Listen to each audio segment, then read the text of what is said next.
Hello மக்களே, இன்றைக்கி என்ன குக்கிங் வீடியோ தான் பார்க்க போகிறோம். என்னென்னு பார்த்தீங்கன்னா, மட்டன் செமி ட்ரை கிரேவி தான் பார்க்க போகிறோம்.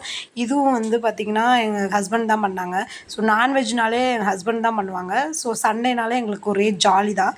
இது வந்து என்னென்னா, நாங்கள் மட்டன் வந்து எப்படி பண்ணோன்னா, மட்டன் வந்து ஃபஸ்ட்டு வந்து பாயில் பண்ணி அதை வந்து சூப்பாக தனியாக எடுத்து வச்சுருவோம். கொஞ்சம் மட்டும் வந்து அதோட கறியை மட்டும் வந்து இப்போ செமி ட்ரை கிரேவியாக பண்ண போகிறோம்.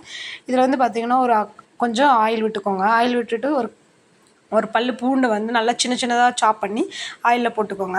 ஆயிலில் போட்டு அது நல்லா ஃப்ரை ஆனதுக்கப்புறம் ஒரு மீடியம் சைஸு ஒரு ஆனியன் எடுத்து அதை கட் பண்ணி அதையும் இதோட ஆட் பண்ணிக்கோங்க. நல்லா வந்து ட்ரை பண்ணிவிட்டு நெக்ஸ்ட்டு கொஞ்சம் கறி லீஃப் ஆட் பண்ணிக்கோங்க. ஆட் பண்ணிவிட்டு டொமேட்டோ, ஒரே ஒரு டொமேட்டோ, நிறையா டொமேட்டோ வேணாம். ஏன்னா வந்து நிறைய டொமேட்டோனா அது வந்து புளிப்பு கொஞ்சம் நிறையா ஆன மாதிரி ஆகிடும். ஸோ அதனால் ஒரே ஒரு டொமேட்டோ மட்டும் ஆட் பண்ணிவிட்டு கொஞ்சம் சால்ட்டு கொஞ்சம் சேர்த்துக்கோங்க. சேர்த்துட்டு எல்லாத்தையும் சேர்த்து நல்லா வந்து வதக்கி விட்டுக்கோங்க. நல்லா வதக்குனதுக்கப்புறம் என்ன நல்லா அது வந்து பச்சை வாடை வர வரைக்கும் நல்லா வதக்கி விட்டுக்கோங்க.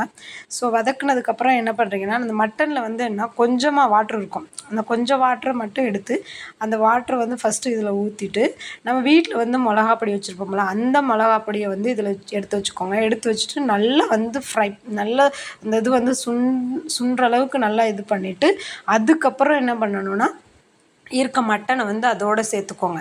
ஏன்னா வந்து மட்டனை ஃபஸ்ட்டே சேர்த்துட்டிங்கன்னா, மட்டன் ஆல்ரெடி குக்குடு ஆகிருக்குது. ஸோ அதனால் சேர்த்திங்கன்னா ரொம்ப பாயில்டு ஆன மாதிரி இருக்கும். ஸோ அதனால் வந்து லாஸ்ட்டாக வந்து மட்டனை சேர்த்துக்கோங்க. மட்டனை சேர்த்துட்டு நல்லா அந்த மாதிரி இது பண்ணி விட்டுக்கோங்க.